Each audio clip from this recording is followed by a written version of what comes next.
praise and thanks. Mojuba Akoda, Mojuba Asheda, Mojuba Aluami, Apolabi Pega, Mojuba Arabami, Adesanya Awuyade, Mojuba Ogute Compound Oderemo, Mojuba Baba, Mojuba Yeye, Mojuba Egun to all the God children, Mojuba Egun to all the Babalawos, the Ias, Mojuba Egungun to all the chiefs, Mojuba Egungun to all the Awos, Mojuba Egungun to all those that are listening, who are tuned in. We give praise and thanks to the Most High. We say Ashe, Ashe, Ashe, Ashe, Ashe. Welcome to Sign of the Times, everyone. This is Queen Tahiyrah. Sign of the Times is brought to you by the UAC, United African Coalition for Justice and Human Rights, and New Power Radio Network. We began the UAC after the unjust Zimmerman verdict of July 2013, and we ask that you please continue to support us and our sponsors, Manhood, Race, and Culture, headed up by my co-host on Wednesday nights, Dr. James Jones, out of Prairie View University in Houston, Texas.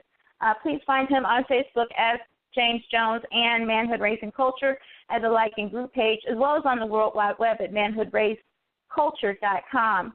Also, please support Unity Design. Unity is spelled UNITEE. Please find Arlie on Facebook as Arlie Gordon, Unity Design, and unitydesign.com on the World Wide Web. And again, Unity is spelled UNITEE.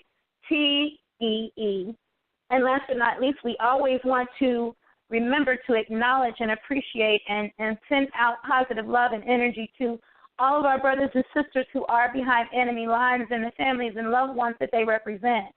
So please find Unheard Voices, the Free Alabama Movement, and the Free Ohio Movement, respectively, on Facebook as well as on the World Wide Web at freealabamamovement.com and freeohiomovement.org.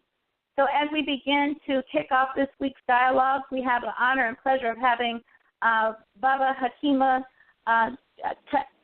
Kanyama joining us tonight. Welcome, Brother Kanyama. How are you doing tonight? I'm doing great. Good to hear your voice.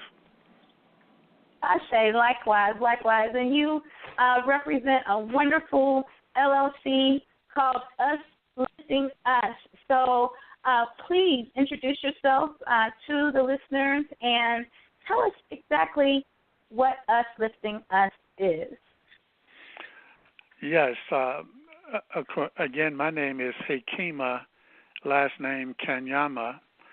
I'm located presently in the Atlanta metropolitan area in a little town called East Point, right underneath Atlanta, predominantly black township. And so I represent Us Lifting Us Economic Development Cooperative, LLC. It's a global business formation that exists for the single purpose of perfecting a process or mechanism, system by which and through which we can gain greater economic control over the communities that we live in, the regions that we do commerce in, but to also connect it to a global process of Africans doing business with Africans. And so I guess the skinny answer is that ULU is a business formation with the purpose of, I'll expand it a little bit, of developing methods to aggregate the resources of our people and direct them towards building and running successful co-op businesses, again, for the overall purpose of rechanneling or redirecting our spending habits, but to build an economic base to support our movement. Ashe. Now, we've talked a lot about economic sustainability, self-sufficiency, and things like that. It sounds like ULU was put together to actually implement those things and empower the community in the process. How long has ULU been around? Well, we got started, as a think tank in 2011, And in our current form would be June of 2013 as Us Lifting Us Economic Development Cooperative, LLC.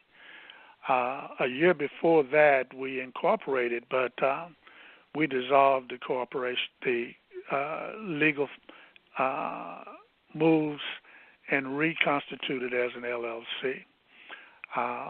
So we've been around since, in a technical sense, since 2013 June, but the work actually started in 2011. But again, the impetus for ULU really goes back, long time. For instance, we've been celebrating Kwanzaa since 1966. And the fourth principle, of course, of the Nguzo Saba is Ujamaa, or loosely defined as cooperative economics. And I have personally celebrated Kwanzaa maybe for all of that time, maybe except for 2 years. So probably in 67 or 68 when we started celebrating Kwanzaa. And so the reason I bring this up, each year, and for some of us who celebrate Kwanzaa or the Nguzo Saba, the Kwanzaa principles, year-round, we have discussions about cooperative economics ongoing.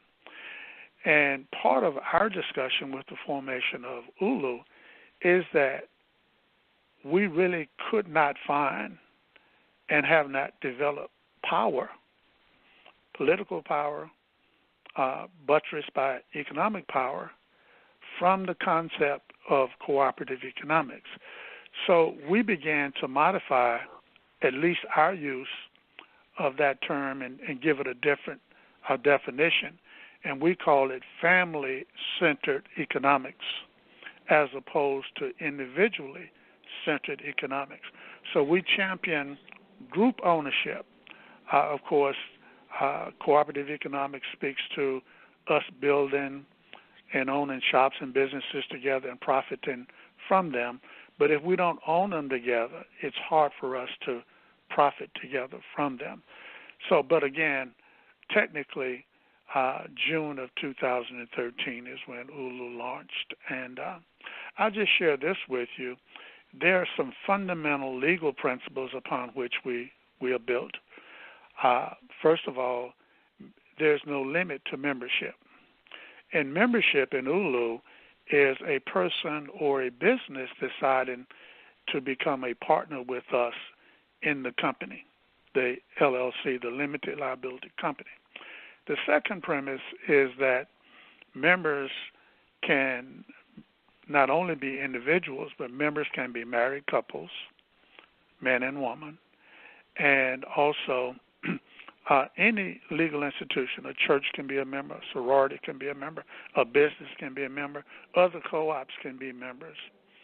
The other fundamental is that members do not have to be U.S. citizens, such that we can have members throughout the world, and we have members in other countries currently, at least 8 other countries. The other thought is that members and only members can acquire equity in the company and qualify for profit sharing.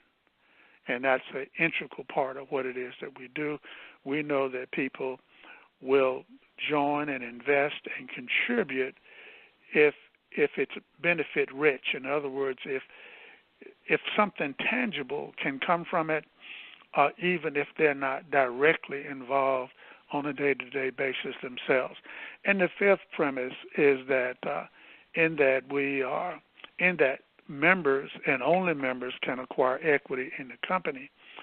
So an equity position in ULU is not a commodity. It's not a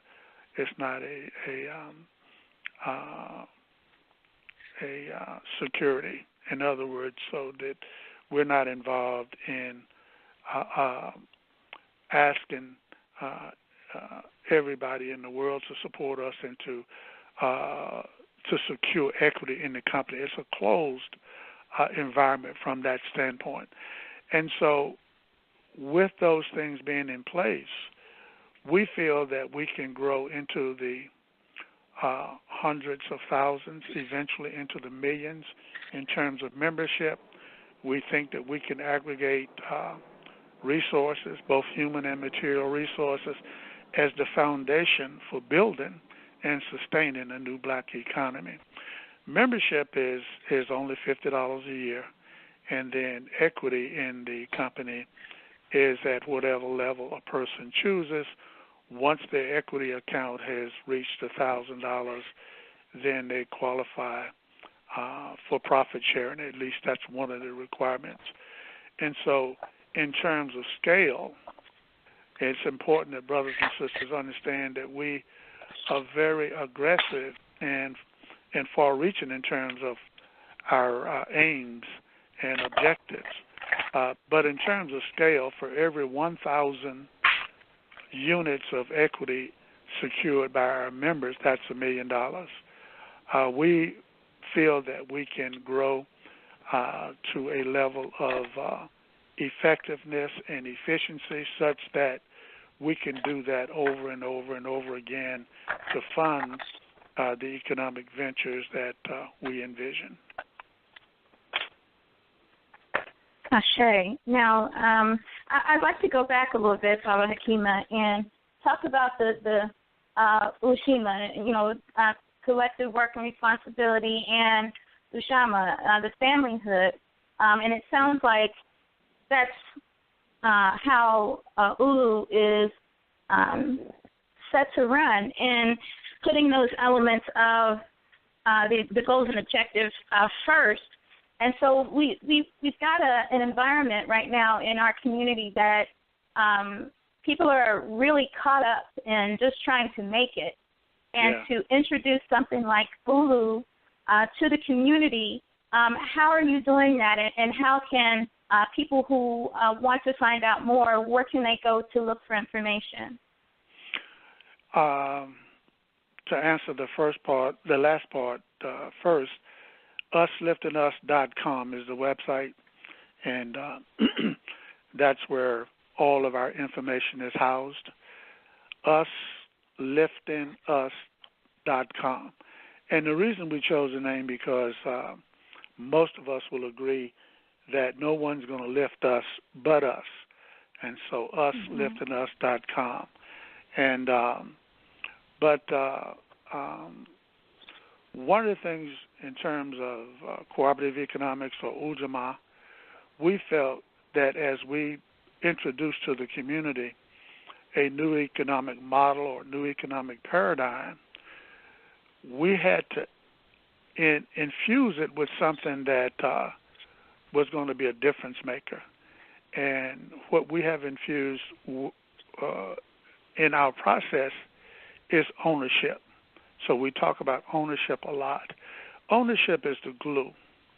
It is the webbing material that holds us together because we're owners of a business platform together that can grow into the millions, tens of millions, and into the billions of dollars, where we own it together, and not a scenario where I'm supporting you and you do what you choose to do independent of me. I may or may not benefit from it, but we have created a platform where we can, in fact, be members together. And so we are introducing it to the community in any way and every way that we can. We know that the thinking of many brothers and sisters will have to change in order to accommodate what it is that we're talking. But we're not trying to replace entrepreneurship and black business ownership. What we are simply wanting to do, and we're having some success at it, is creating the space for a group ownership model in the landscape of what we do. So we're going to always have more businesses that are individually owned or small group owned in the community, but we think it's important to create some space also for large-scale group-owned enterprises that can grow to a level that most businesses that are individually owned or small group owned can never grow, and use that to support the other sectors in our community. And we know that everyone is not going to warm up to the idea of group ownership, because most of us want to get off the plantation and become our own boss. And so we are geared to scraping together a little money and some support so we can strike out on our own as entrepreneurs, and that's necessary, and we applaud that. And some of us, quite frankly, are going to have to stay on the plantation.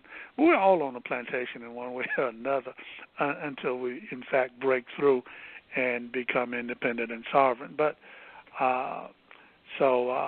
we don't think that it's going to take an awful lot of people or institutions to create the clear example of what it is that we're talking about. And so we are comfortable with incrementally sharing our message and showing through example the power of group ownership.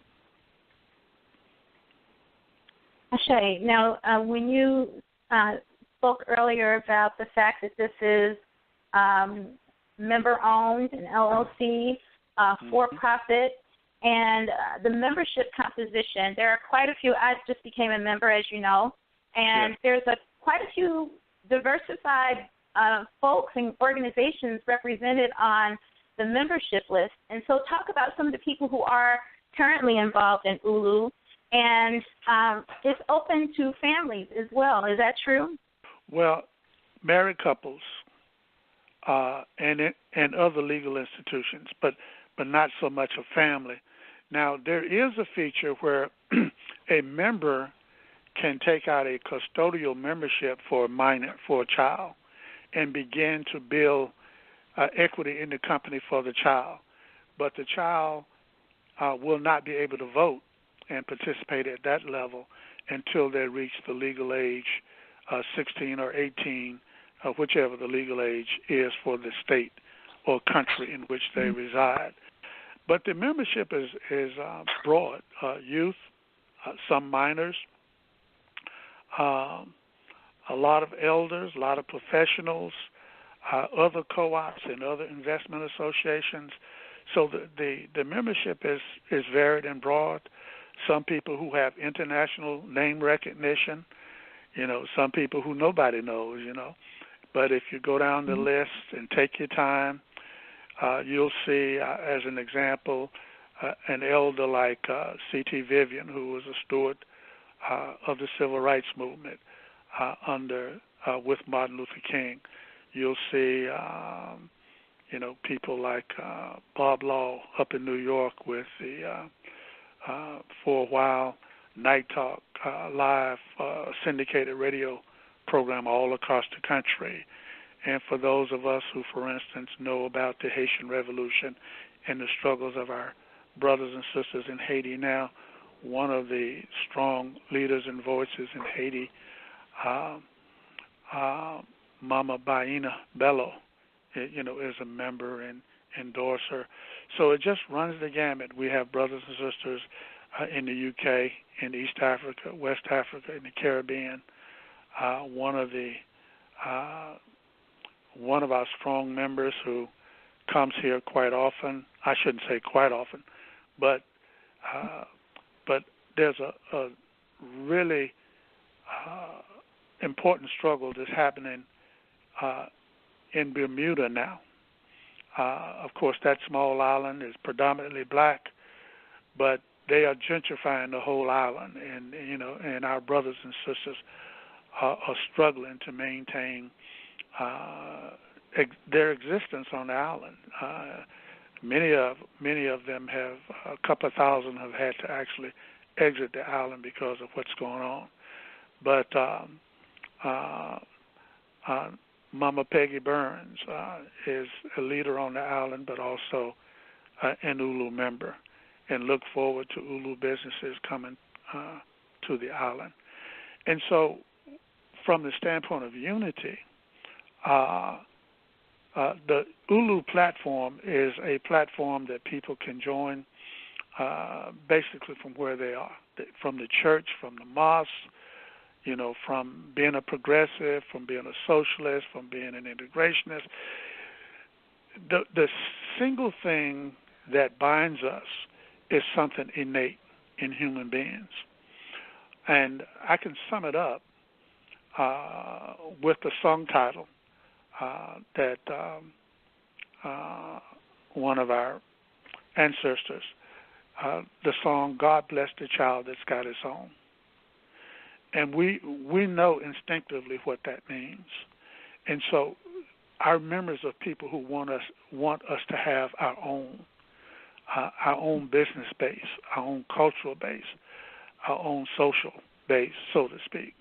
And so that's the thing that we have in common, but there are different politics, different spiritual communities. People are into any number of things. For instance, I spoke with a young brother today who joined as a co-op, and his co-op is Pecan Milk Co-op. They process pecans and make milk out of them, but they're also going to maybe next year do butter, and then they'll also do a mayonnaise kind of process, but all vegan, but from the pecan. But our last member is a co-op also. The primary representative is in Hawaii, but the co-op itself is in Ghana. It's a poultry farm co-op. So the membership is varied, and as we continue to grow, we will even see more variation. O'Shea, when a business joins, or whether it be a small or a large business, is there a difference in the membership amount and what they pay to become a part of the LLC? No. Okay. Membership, the important thing now, let's say an individual joins, but their business also joins. The only thing we have to be clear about is that the same individual cannot vote for themselves and vote for the business.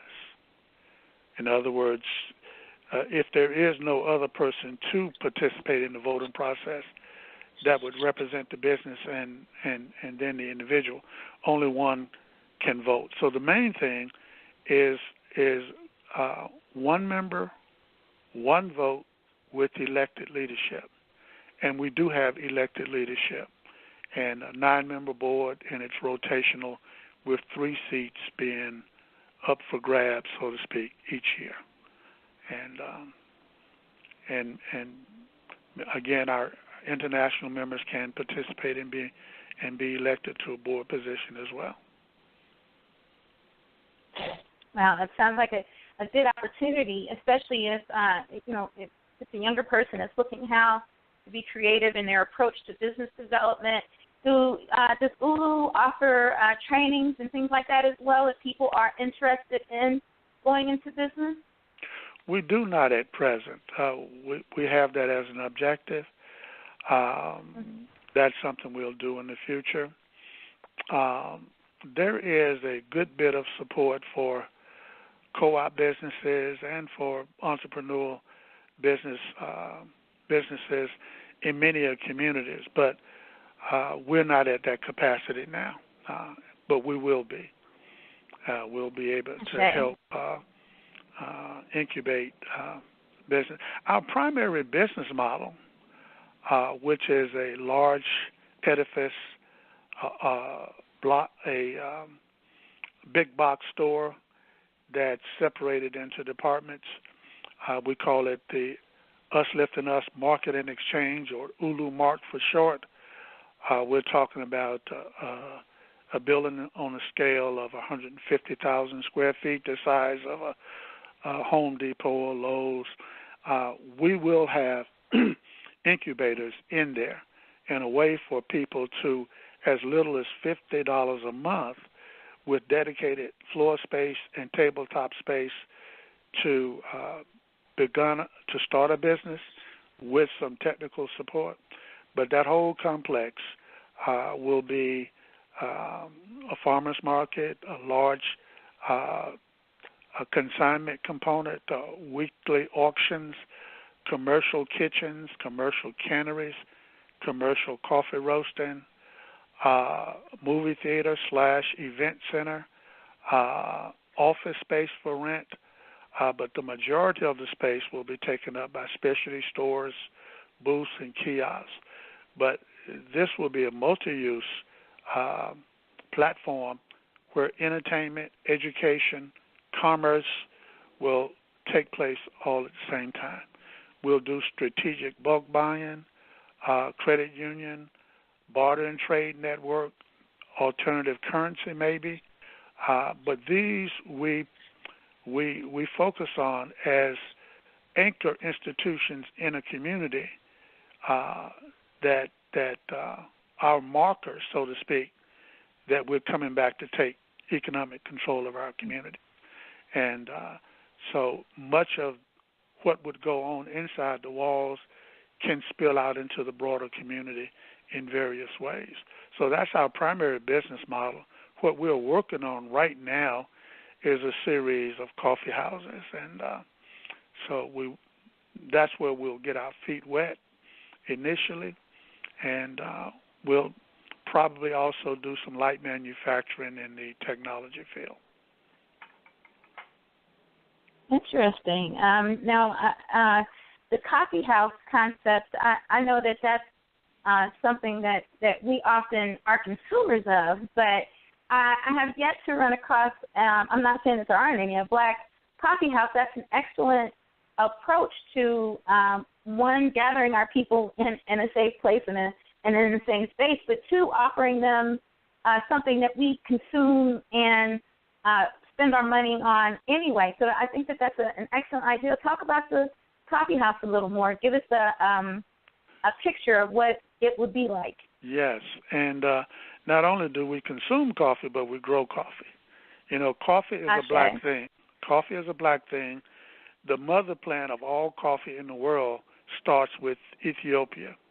And so we will be sourcing coffee from our people in various parts of the world. But the coffee house, the name of which is Cafe Ulu, Cafe, then Ulu, Ulu being our initials, us lifting us.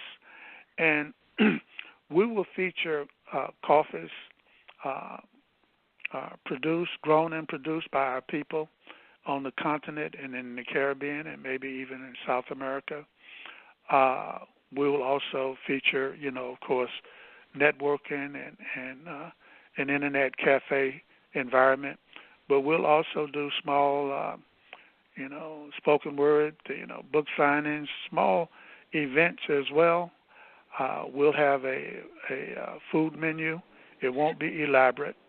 But we want to create a string of coffee houses throughout the country that, as you say, are safe places for the family, for us as a community, but also that it takes in that space, we're clear that we are participating in the global coffee trade and joining with other brothers and sisters who are attempting to gain greater control of that industry and that market, such that not only would we be buying coffee, but we would be participating with brothers and sisters if we did it or they did it, where we would be in control of the planting of the plant,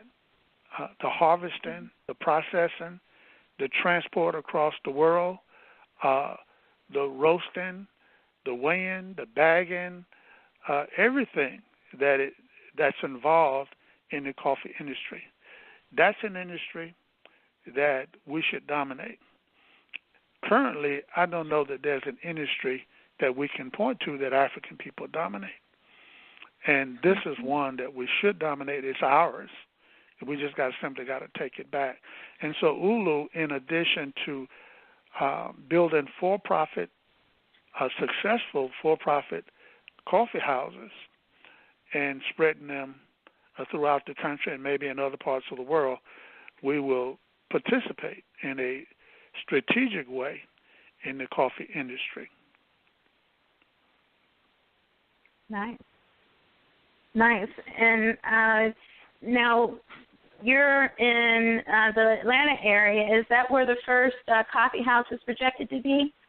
Yes, indeed. In Southwest Atlanta, so for brothers and sisters who are familiar with the music coming out of Atlanta, especially the hip-hop music, it's often talked about SWATs, Southwest Atlanta. So the first coffee house will be smack dab in the middle of SWATs. And we may, maybe do 2 or 3 coffee houses in the Atlanta metropolitan area before we move out, or we may not. There are some other communities where we have ULU members who want the coffee house to come to their community. So, but yeah, the first one will be here, and we're right on top of. We're looking at, the legal leads in terms of inking the first location as we speak, and so hopefully by the next time you invite me on Signs of the Time, we'll be talking about a ribbon cutting. And so, but yeah, that sounds good. We really have got to move from the phase where we're talking about things and to the phase where we're doing things. We probably are the greatest fabricator or creator of ideas on the planet. We've got all of these ideas, and they're fantastic, but we've got to bring them to reality and make them work with good service, good business practices, and we're committed to that. Actually, I can't think of a better time for people who are interested in not only joining, but think the coffee house idea is an excellent concept. Now would be a good time for them to go ahead and join. And so is it too early if they say, I would love to open a coffee house in, say, Cincinnati?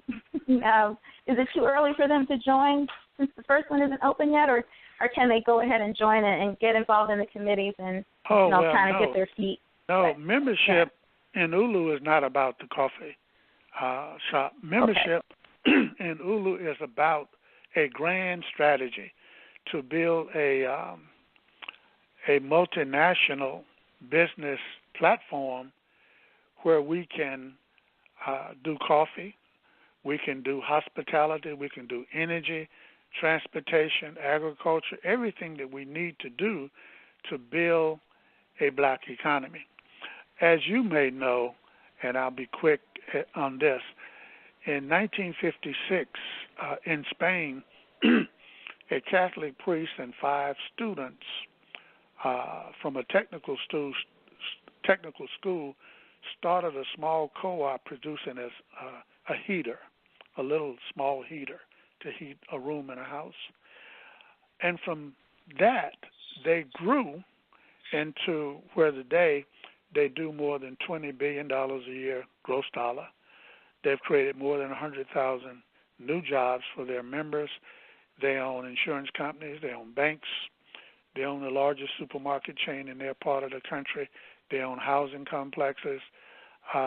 They own any number of things, all starting from one small co-op with 6 people. And so our DNA is to grow ULU to a multinational enterprise that can favorably compete for our space, for the space for our people globally as it relates to economics. So when brothers and sisters consider joining ULU, they become participants and partners in everything that we ever do, not just the coffee.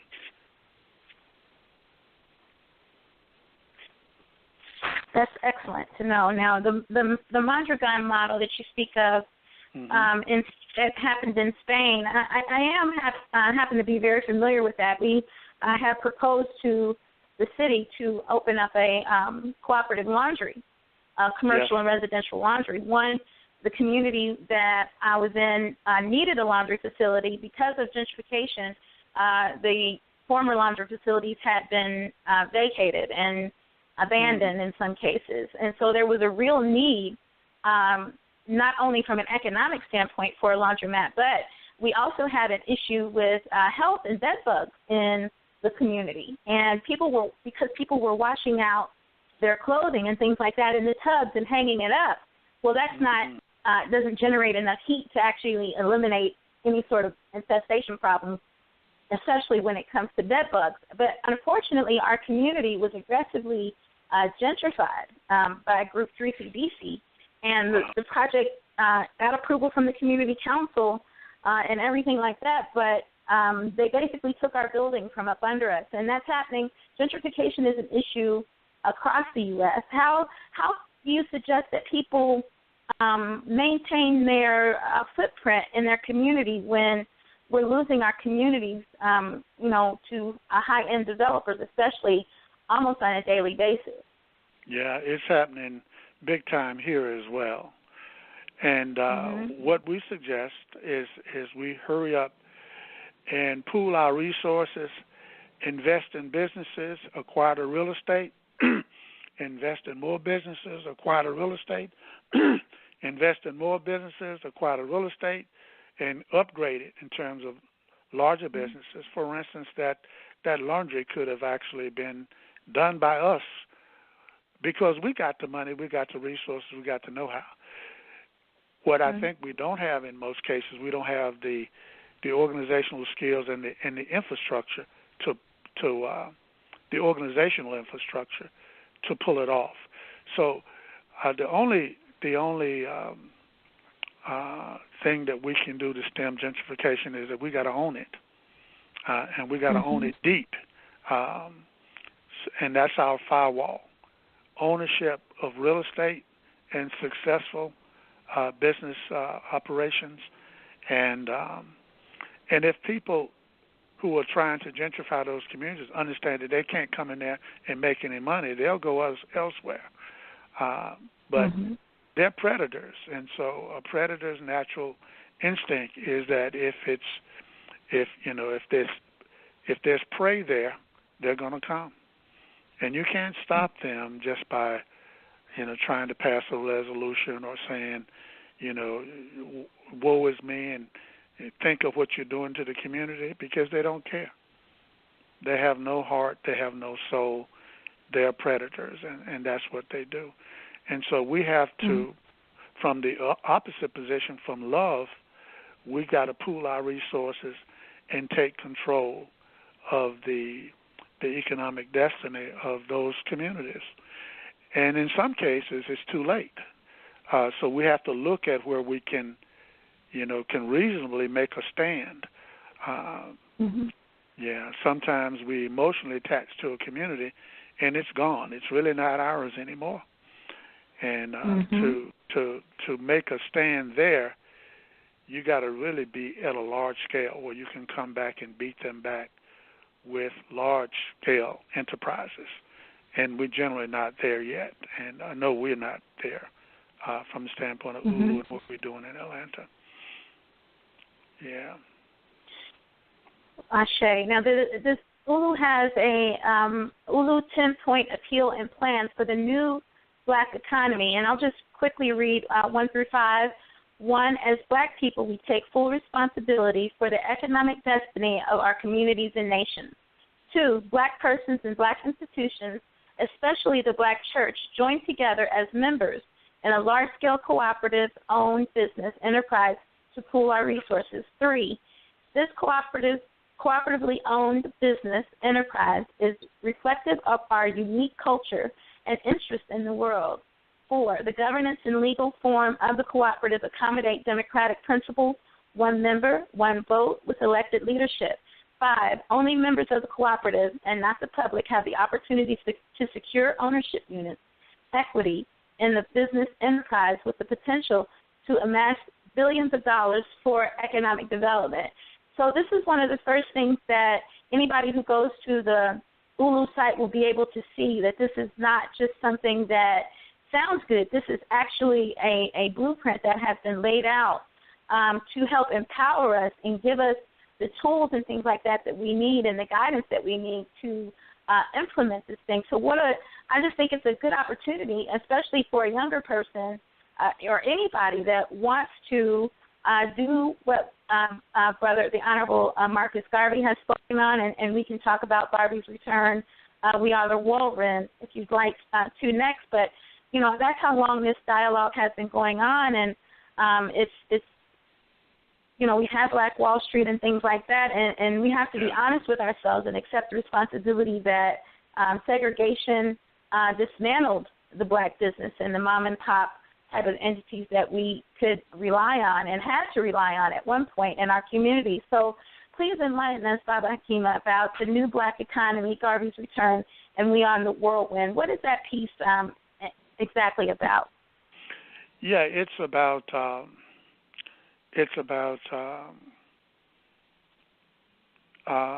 developing at the base what eventually becomes an economy. When Garvey mentioned that he would come back in the whirlwind, he was here in prison here in Atlanta Federal Penitentiary. And so I use it as a metaphor. And I often say, when I say Ulu, I sometimes, if you're in front of me, I put my fingers in the air and swirl them, to suggest the whirlwind. But essentially, we talk about Black Wall Street a lot, and the more than 100 cities and communities of business excellence during that span of time. And, of course, many of them were physically attacked. But that wasn't what destroyed the communities. What really destroyed the community is the business sector in the European white community understanding that they needed to do some things differently to cause those communities to collapse. First of all, was inviting us across the tracks to do business and to manipulate our tastes. In other words, before we were not allowed to participate. Now we were being welcomed to participate on the other side of the tracks. And so after so many turns in terms of exchanges and in energy in terms of commerce, after so many trips across the tracks, the energy on our side of the track collapses. And so even in Tulsa, we rebuilt after the bombing and after the looting, we rebuilt. But the second wave of deceit and penetration in our community was what really collapsed those communities. And so what we're doing with a slide on our website, it's called Garvey's Return. There's 6 elements in rebuilding our economy. And I won't go through them now, but the essence is ownership. Right now, throughout the U.S., in London and cities where we are conscious of Garvey and his message to us, we're asking each other to go into business and then to support the businesses that we build. And we're doing that to some extent, but it's not enough. Even in cities where we have strong buy black campaigns and we do flash mobs where we organize and we go to the businesses en masse and we show some love for a couple of hours and then we may go someplace else, it's still not enough because there's a thing that's missing. And we think the thing that is missing is the certainty of ownership, that the business that I'm going to support is not only owned by a brother or a sister, someone who should have my back and I should have their back. We think that what is sufficient and what we have to offer is the fact that some of those businesses are in fact owned by us. In other words, we have equity in those companies, and it's possible for us to share in the profits. And so we feel that the current Buy Black campaign has not the good possibility of actually empowering us as a people without the inclusion of large-scale group-owned enterprises that can grow into the multi-millions, eventually the billions of dollars in terms of gross revenue.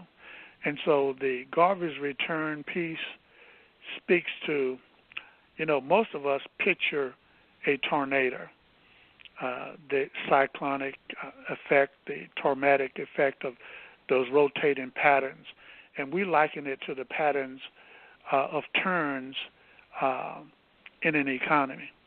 And in Wall Street, in Tulsa, and in some of the other communities, we outperformed the Asians, the Jews, the European, everybody.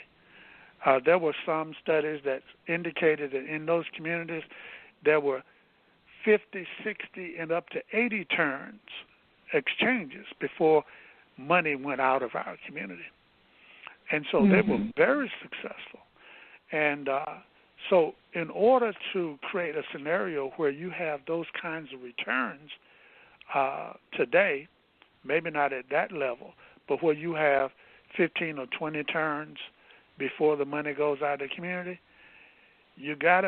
we feel that part of the mix of businesses that are owned by the community, and that if the workers and the management in those businesses do not do with the community's resources what is required, then the community can spank them, can fire them. In other words, the expectations are not just symbolic. I mean, there are behavior patterns that can either be rewarded or punished based on what the criteria is. In St. Louis, where you are, I would dare say that if you counted the number of black-owned restaurants there, it probably is a good number. But you probably do not have one wholesaler that supplies those restaurants. That cannot happen in a planned economy. And so in the ULU model, there would be naturally evolving new businesses that served existing businesses. And as you continue to grow, the grid would be smart. In other words, we would be developing businesses that, for instance, a florist business. We had a sister who presented to us Bussy Florists, a black-owned florist. But they participated in going to Africa and actually seeing where some of their flowers would come from. But we have to develop the capacity to grow those flowers, to transport those flowers, and know all along the trail how to take care of them, how to preserve them. And so in every industry that we look at, we got to look at it from a vertical integration perspective in terms of how can we grow new businesses to serve the existing businesses. So to go back to Garvey's return and creating and sustaining an economy, and that's what the goal is. It's not just building businesses, but how do you create the platform that allows them to move in unity and in concert with each other as you build an economy. So banks, lending institutions, insurance, mortgage companies, and the like have to be created and integrated into the process. Excellent, Brother Hekima. And I love that when you speak about the planned economy, and that we need to look at buying patterns and how we spend our money, because that's exactly what Procter & Gamble does. Any of the large Fortune 500 companies, that's exactly what they do, and Procter & Gamble is here in Cincinnati, and I know that they do it. I've had friends that get paid to participate in studies and things like that, not to say that at that scale, but to look at how we spend our money is essential to putting any sort of business and economic development plan and objective together. And one of the things that we talked about that we also should seriously consider is minimizing how we spend on quote-unquote luxury items or frills and things like that, because that's a lot of money that we will never see again and doesn't get recycled in our community, but also redirecting the things that we have to spend money on when we can to black businesses. And there's some people who believe that any sort of participation in capitalism is continuing to hold us down, but it depends on how you spend the money, and people need to really understand that. It comes down to how we spend our money, because we all have some sort of resources, even if we are on assistance. We spend our money a certain way every time, and we're going to have to retrain ourselves to redirect that. And so how do you feel about the minimizing part of how we spend our money? Because I know that there are a blue dozen hair stores in the community where I am within 5 blocks of me.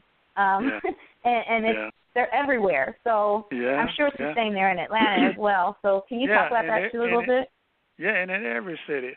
But I think the main thing that you and I and other conscious brothers and sisters have to focus on is what we do and the example that we set. Sometimes the aware brothers and sisters are guilty of constantly bringing attention to the fact that some of our people are frivolous with them spending, don't do the right things. In other words, there are enough of us who are aware, and when we do the right thing and set the clear example, then it's not what we say, it's what we say and demonstrate. In other words, we'll have, models to show and involve our people with. And slowly we can win them over through inviting them to participate in another paradigm.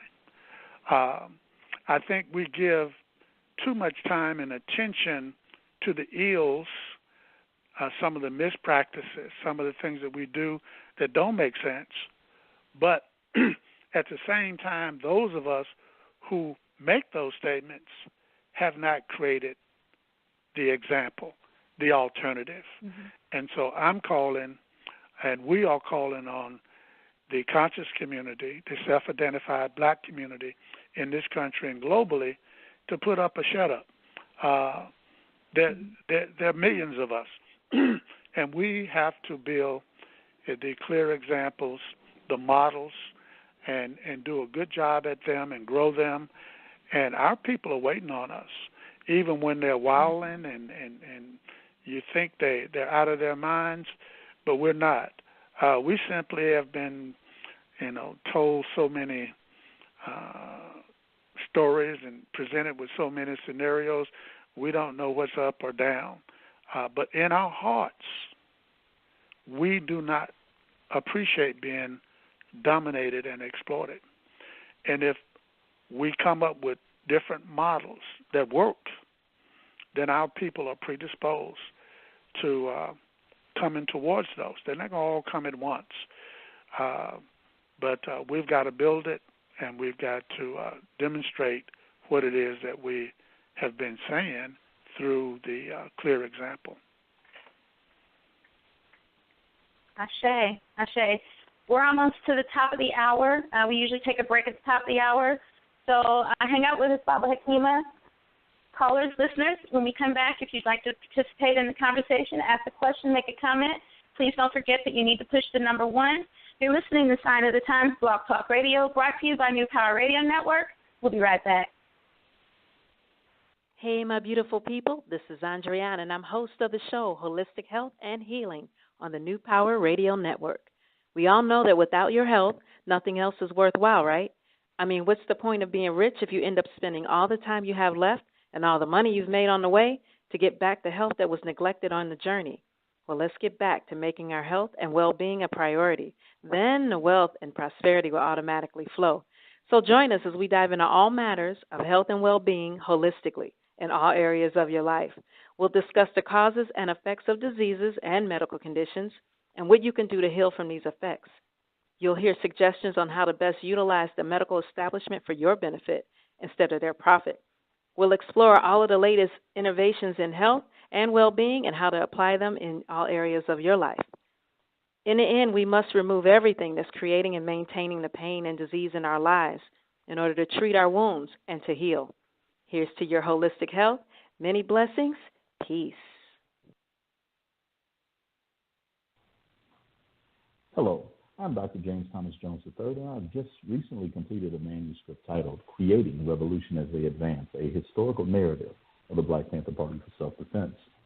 This work traces the demise of the nonviolent civil disobedience of the civil rights movement and the rise of both the Black Power era and Black Panther Party.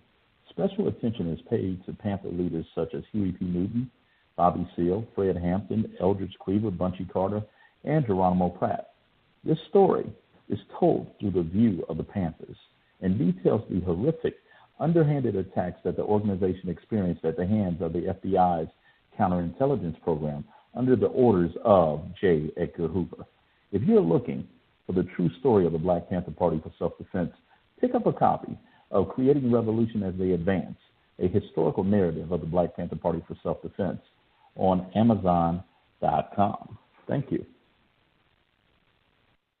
Hello, my name is Dr. James Thomas Jones III, and I am the author of an exciting new book titled Obruni, An African American Odyssey Home. Most African Americans have some desire to discover where they are originally from. Obruni is the story of my personal journey to find my ancestral home. Through a host of twists and turns, I must relate that I was able to have many of my most pressing questions regarding who I am and where I come from answered by some of the least likely sources. In fact, I was able to discover some surprising things during my trip to Ghana. If such things interest you, please support a Black writer and visit Amazon.com and pick up your copy of Obruni, An African American Odyssey Home today. Thank you.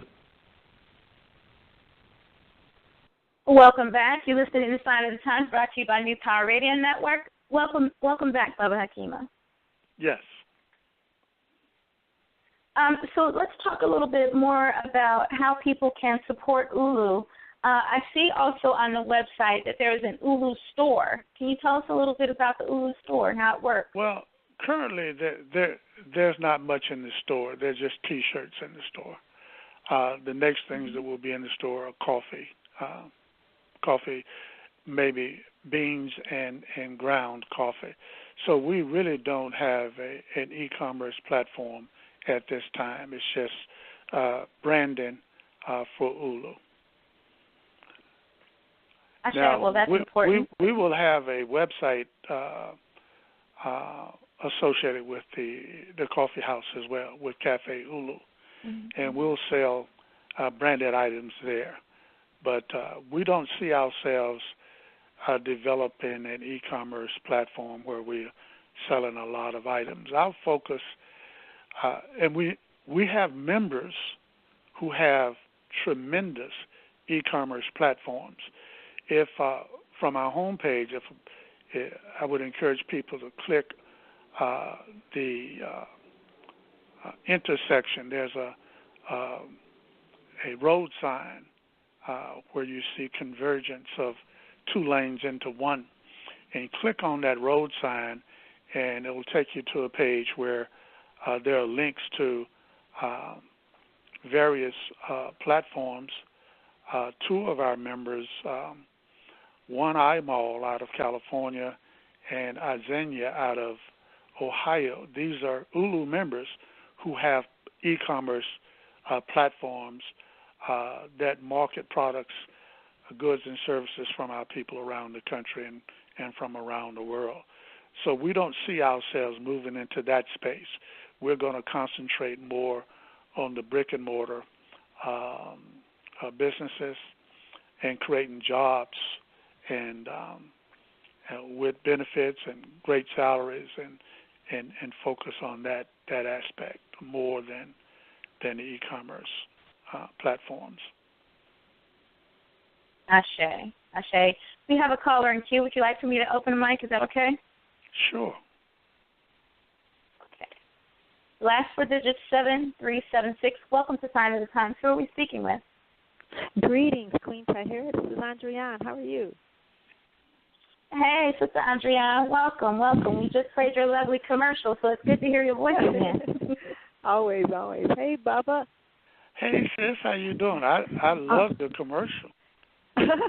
Right on. Many blessings and thank you. Hey, I'm on the site right now, and I'm kind of digging it. What I really appreciate is the free report that you offer, just getting the information out, and because that's the one thing that I think that will really get us over that bridge is educating everybody how important it really is. And we are familiar with the the simple business model of storefronts and stuff, but you touched on something that really pulled at me, and that we miss is that we really have to get it from the rooter to the tutor, from whatever the product is, right? So from producing the product to transporting the product, we have to get it at all points. And that's what the big box stores, they have that, as a monopoly. So I really appreciate that, the thought you put towards all of that, and really what family-centered economics really means. So, beautiful. Yeah, many blessings. I appreciate that, and I want to thank you for everything you're setting up here. Beautiful. And I look forward to working with you. Yeah, one of the things we didn't cover is that each of our business installations will be managed by the members, the workers. It's a worker-owner environment. And so we want to have these platforms fun places to be, wholesome, family-friendly, and good-paying jobs with benefits.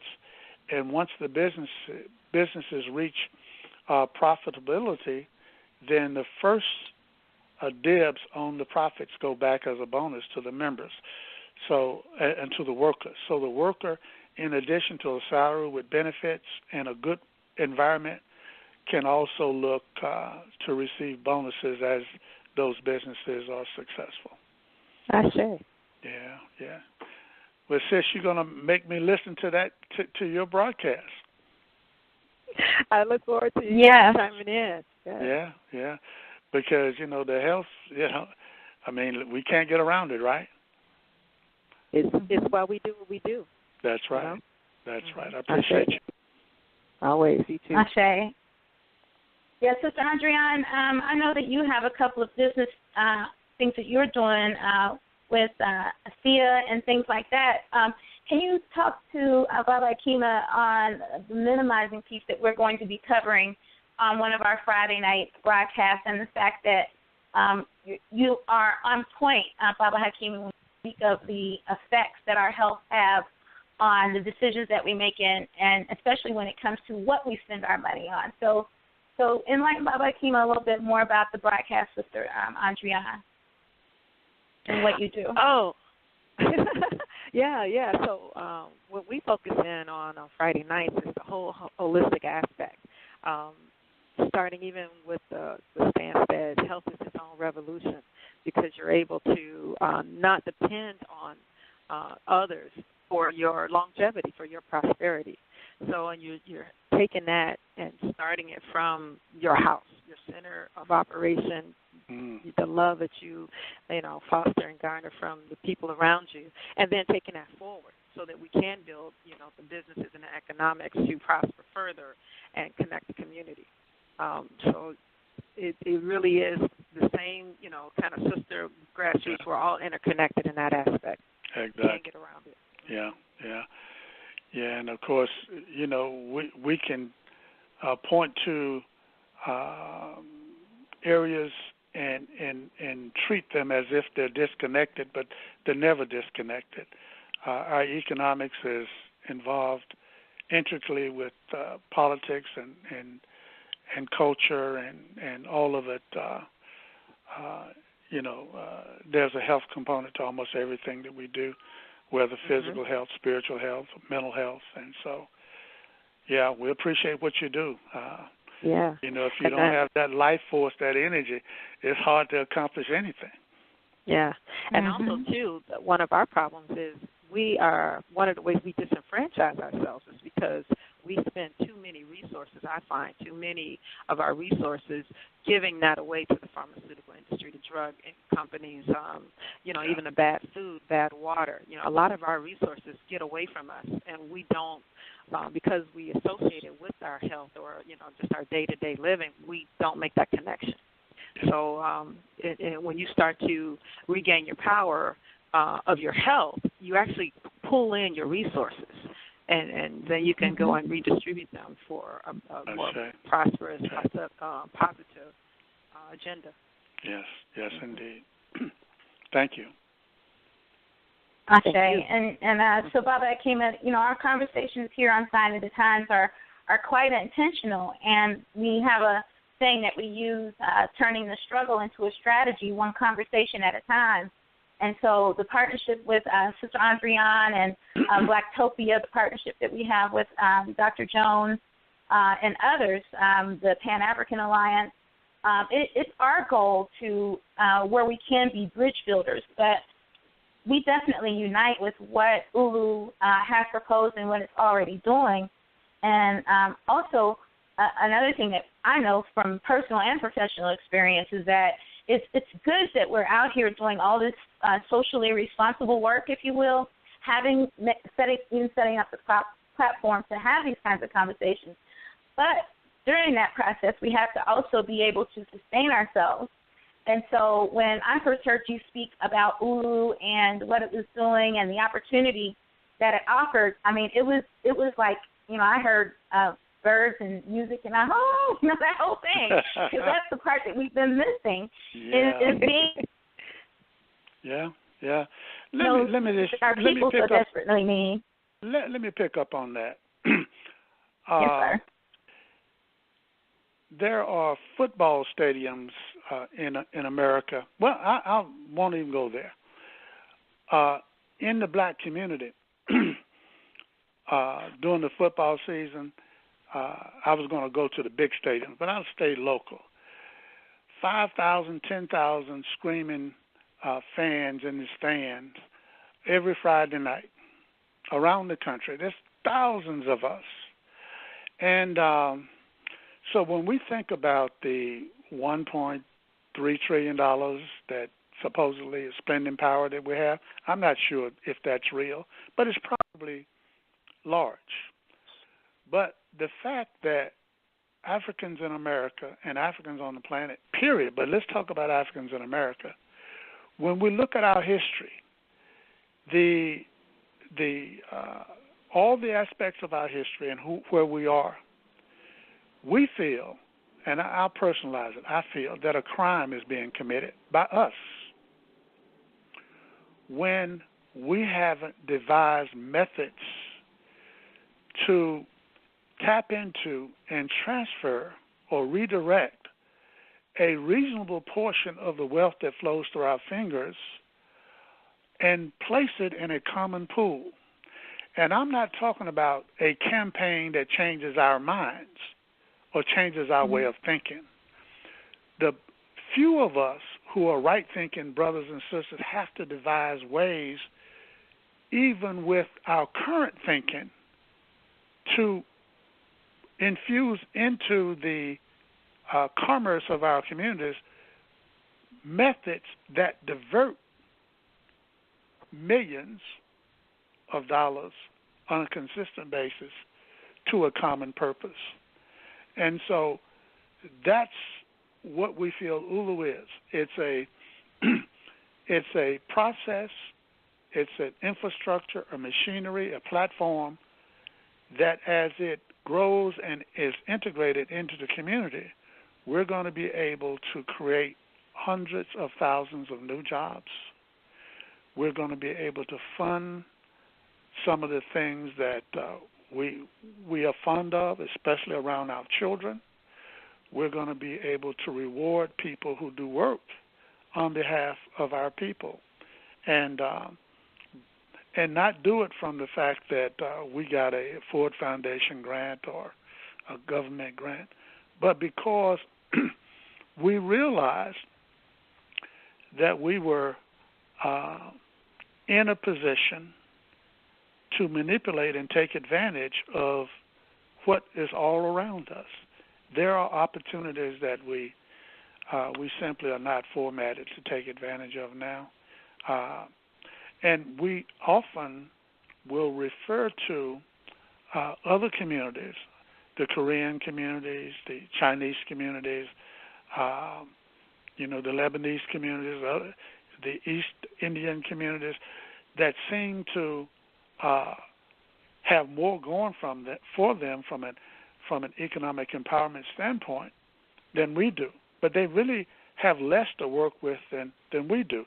The thing that they are clear about that we're not clear about is that they are here to manipulate and take advantage of every opportunity for their group. And they don't get it twisted, and I think we do. And so I just say that it's imperative that we quickly get to a position where we can stop some of our courageous brothers and sisters who go out in the deep water, keep them from drowning, and throw a life raft for some dollars and some resources so they can continue to swim for us on our behalf. Ashe. Mm-hmm. Yeah. Ashe. So Bobby, you mentioned earlier too about sovereignty briefly, and so we talked about that as well. How important it is for us to reclaim our power, if you will. How does ULU deal with sovereignty? Well, ULU is a tool developed from a sovereign mentality or sovereign psyche. It simply says that ultimately we're responsible. If we're big and bad enough to come into this existence, and we're big and bad enough to give birth to other creatures, our children, to come into it, then it's upon us to take full responsibility. So we see sovereignty as having supreme authority.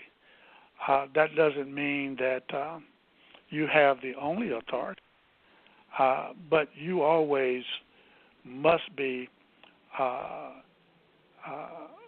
at least focus on gaining sufficient authority that more times than not you have your will. Your will is what prevails. Otherwise, you're subservient and that's a willing position. And so we see ULU promoting responsibility, and so we say that ULU is a tool of African liberation, a tool of sovereignty, a tool or mechanism or device through which and by which we can gain greater economic control, so that we can have a greater influence over the overall social life of the communities where we live, the nations where we live, and look forward to also having some politically sovereign space that does some things for us from a global perspective that almost no nation does for us at this point. I mean, obviously, a good many brothers and sisters point to Ghana. At a point, we pointed to Tanzania back when I was in my youth. We had high hopes for South Africa, and it didn't happen. But we see ULU in that vein as an institution that, as we develop and perfect, will help us better galvanize, to aggregate our resources and point them in a direction and have them, in fact, promote and protect our vital interests as African people on the planet. Ashe. Thank you for that. And in the current political environment, I think it's really essential that we continue to communicate the message of ULU and put out there that there is this opportunity. And so economically, we have to be creative. And one of the things that we talked about here in Cincinnati is a boycott behind the decision not to jail or prosecute necessarily, where we had a University of Cincinnati police officer murder a brother who was very well known and respected in the community because he didn't have a front license plate. And so in the current political environment, you know, from Trump to Congress to legislation and things that we deal with locally, do you think that those things will have an effect on how ULU develops, and if so, in what way? Well, they may or may not. But if they are part of the agenda of brothers and sisters from our community, then we want to support them. And one of the things I spoke about yesterday in a conversation, Dr. Clark, in one of his videos, talks about we generally think of good guys and bad guys, and we feel that there's that balance. And he says, you know, you got to really come to understand that there are environments where there are no good guys. They're all bad. And in other words, there is no anything that is not you is not you. And if your posture is that for you to fare well and to be safe depends on some good guy that's not you to change or modify its behavior, Dr. Clark again warns us that in some scenarios there are no good guys, and the other is a predator. And so I simply say that to say that while you have to fight, you have to try and protect yourself, and you have to keep away the negative forces, and you use every tool that you can. Some few of us must steal away and fashion tools that have not been fashioned before. There's an African proverb says something to the effect that you don't make your shield on the battlefield, that you have to steal away and perfect those shields, those weapons outside of the battle. And that may not be difficult to do. So we support and encourage anything that people do that's heartfelt, that's out of their heart and they feel, because they're going to do it anyway, whether you say they should or should not. If it's in their heart and in their spirit to do, they're going to do it. And I think the human spirit is such that there is always a progression towards a higher and higher level of performance. I think the e-book that I shared with you, the brother Ezra Aharon, his second book was sovereign evolution. He felt that intelligent beings progressively move to a position of sovereignty. In other words, they naturally progress to a position where they wanted to be in control for their group, have sovereignty for their group. So I say that in the context of the boycotts, the Buy Black campaigns, all the things that we do.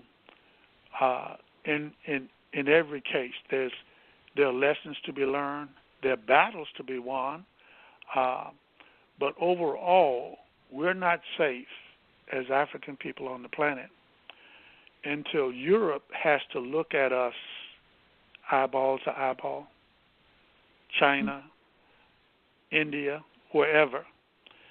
As more than 1 billion people on the planet, it is unhealthy for us to have to continue to look up to other cultures and other people.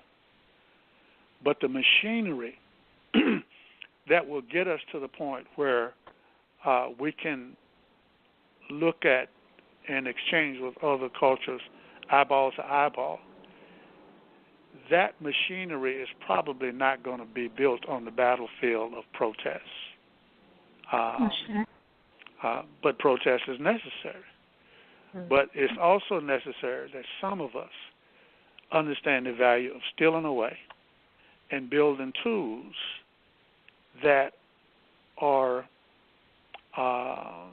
for the purpose of us being in a rulership position over our resources and our lands. And so I support much of what we do, but sometimes we cannot afford to participate in it day to day and have it consume our time and our energy. Ashe. Sister Andriane, did you have anything that you wanted to say behind that? Yes, I agree 100%. Often we don't know. I don't know if we fully recognize as a full community how who we're actually having to deal with and in what capacity. Oh, yeah. So if you look up to the Europeans and the other groups around the world, we are, busy actually kind of champion, hey, we're human, we're just like you. We don't really recognize fully that unless we have an economic stance globally, there is no equality. That's how they base their system. Yeah. And so we kind of miss that boat. Yeah. In addition to that, part of that is that we don't recognize who we're in the battles with. We think that just because they're not our direct enemy, that they're our friends. It's not that black and white. So we have to come to recognize that, especially as we would continue to appeal to our various municipalities and governments for so-called fair treatment, that even though they may not overtly or even will, turn a blind eye or a cheek or whatever and say, okay, later, we don't recognize that that's not our battle. That's not where we can't foster and sharpen our iron on that. We have to go to work within and come back to our fort, if we continue to use that analogy, to make more tools, make more weapons, foster more shields to come back into a battle, the battlefield, the real battlefield. Yeah. So we have to kind of get that straight. We cannot continue to go forth in these municipalities and say, hey, this is not fair. Well, life is not fair. The world is not fair. But what they're looking at us is to say, it's fair for those who are ready to play the game. And so we need to go and foster in our tools, get the right pieces to play the game. And that's why I really appreciate what you're doing, Ulu, that this is the best way. Because these, not to get it twisted, these groups, they come here specifically to play this game, this world game. They come here to get an economic stance. Yeah. It's not just trying to come here for individualistic opportunities for their families. They're coming here as a a force for their racial community, for their cultural community, to get a stance on that playing field. And that's where we need to foster our self-determination. That doesn't come without self-responsibility. And so we don't want to do it. We haven't really kind of accepted that challenge en masse. It's been a long time since we have taken on the whole integrational stance. We've lost sight of that. We were sidetracked, derailed even. But we have to go forth and regroup, as a world force of 1 billion plus people, and come forth with taking our responsibility of self-determination. Indeed, Ashe. Not that I yield. Mm-hmm. Ashe. Yes. Ashe. Thank you, Sister Andriane.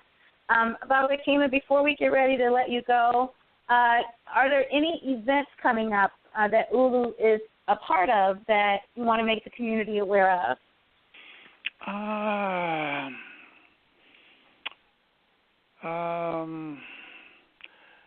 ULU pretty much is focused on the work that we've talked about. One of our board members, Brother DJ Jordan, he's the primary architect of the Black Power Awards. That'll be coming up in a few months, I guess in November. But in March of next year, our annual members meeting, where we'll have brothers convening from all across the country, and people coming in from outside of the U.S. will be coming for our annual meeting, and that's the second weekend in March of next year. But we typically don't have events. Now, 'cause remember, we're not a social organization. We're a business. And true to our business model, most of our activities are quasi-legal, accounting, building process manuals, just the inner workings of how are we going to manage thousands and tens of thousands of members. What does that look like? What kind of software, what kind of expertise we got to have to do that? Looking at sourcing product, looking at brand and things of that nature. So we spend our time doing that. Now, that's not to say that as individuals we're not also a part of other efforts in the community and do other things. But I'm sort of the mechanic who has his head underneath the hood all day, and so I don't see a lot of things abroad, things that are going on otherwise. But no, I wouldn't point to any event that we're having. We normally participate in the Kwanzaa season, the fourth night of Kwanzaa, Cooperative Economics Night, and we will probably do the same this year. But no events. There are no conventions or conferences that I know of that we've been invited to as well. We did participate in the State of the Black World Conference in Newark. I think it was around the beginning of the year in New York. Well, in Newark, New Jersey, but no events that I can point to. Now we like it. We like that annual meeting, especially. Oh yeah. And so I would just encourage people to go to our website and study, or at least review the videos that are there on the homepage. Go to our YouTube channel to see some footage from our past members meetings and cooperative summits. But the main thing I want brothers and sisters to do is to wrestle with the notion of thinking of something different. there's this saying about a definition of insanity, being, expecting a different result by doing the same things over and over again, and expecting a different result. They say that was Einstein, but that wisdom, preceded him, as we are the parent people of the planet. But right now, many of our brothers and sisters are simply trying to grind harder, and we're really not open to looking at new models and new paradigms. From an economic empowerment perspective, we're asking people to be open-minded and consider that there's another way in addition to entrepreneurship and black business ownership from a capitalistic perspective.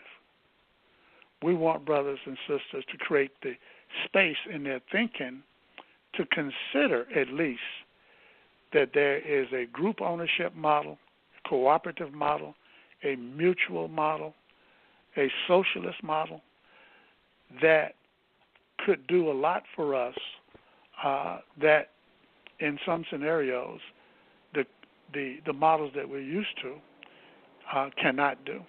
So the main thing we're asking people to do is to be courageous enough to consider that it's time for a new model, and that the things that we've done in the past, I'm in my 70s now. I'll be 73 or 70. No, I'll be 73 in August. But I've been involved in our people's struggles since my early 20s in the sit-ins in North Carolina, and I've never not been involved in one way or another. But from an economic perspective, we haven't tried anything differently since, on a small scale, small co-ops, but to look at a group ownership model, a social model, from a grand perspective, we just haven't done that work. And we think it's required because what we're doing is not successful in terms of economic empowerment efforts. It's just not sustainable.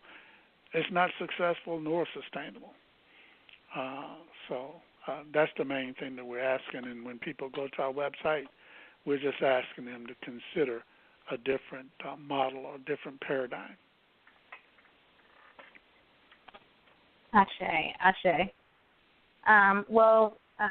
I want to thank you for coming on the air with us, Baba Hekima, and we do look forward to having you back, especially as New Power Radio Network continues to grow its relationship with you in the way that will allow us to sustain ourselves while we continue to do work. And so thank you as well for the opportunity to work with you on the coffee house and the things that are happening there. And so I know that it's going to be productive because, like I told you, when I thought about a coffee house here in Cincinnati, I could smell the coffee brewing and see the books on the shelves, and that's how it starts.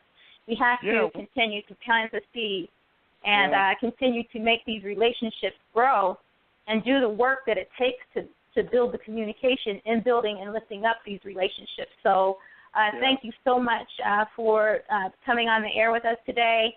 We appreciate you, and you're welcome back anytime. Beautiful. Thank you, Seth. All right. So, Adrian, thank you for chiming in as well, and I'll see you probably tomorrow, but definitely on Friday as we continue to our discussions on healthy healing and working the dynamics of that. So thank you as well, sis. Ashe. Thank you. Ashe. All right, everybody. We will see you tomorrow night at 6 p.m. Eastern Standard Time. I think Dr. Jones is going to be here, but we'll see. I'm going to hit him up now here in a few after I get off my conference call with Ulu. So thank you, everybody. We will see you tomorrow night. Talk to you soon. Peace. Peace.